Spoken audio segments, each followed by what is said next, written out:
Mwanafunzi anapokuwa shuleni, ufaulu wake wa mitihani unategemea sana kukumbuka kile alichofundishwa ili ajibu nini? Mtihani. Tofauti na hapo, mwanafunzi atafeli. Na huu ndio utofauti. Utofauti wao ni kukumbuka kile walichofundishwa. Maana wote walikuwepo darasani, wamefundishwa pamoja. Sasa mtihani unapokuja, mwalimu anapima uelewa wa kila mwanafunzi kwamba je, anakumbuka kile ambacho nimemfundisha?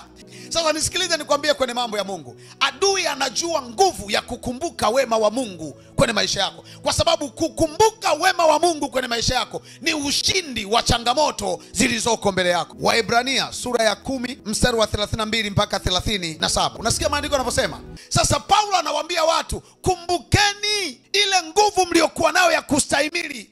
Leo iko wapi? Mbona mnasahau? Nataka nikuulize swali, mtoto wa Mungu, hapo hapo ulipo.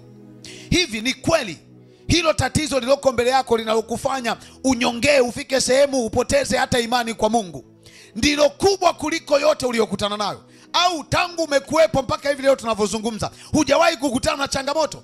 Na je, ile changamoto ulivukaje? Mbona wakati ule ulitoa na sadaka hadi kanisani ukasema, Mungu ninakushukuru kwa kuwa umenivusha? Kwa nini umesahau ya kwamba yuko Mungu ambaye anaweza kukuvusha? Kwa nini? Sikiliza nikwambie, kama mtoto ili afaulu mtihani lazima akumbuke alichojifunza. Na kwa Mungu mpendwa, ushindi wako uko kwenye kukumbuka wema wako. Ukisahau wema wa Mungu kwenye maisha yako, umepotea. Na kazi anayoifanya adui ni kuhakikisha anakusahaulisha wema wa Mungu kwenye maisha yako, kwa sababu anajua ukisahau utanungunika.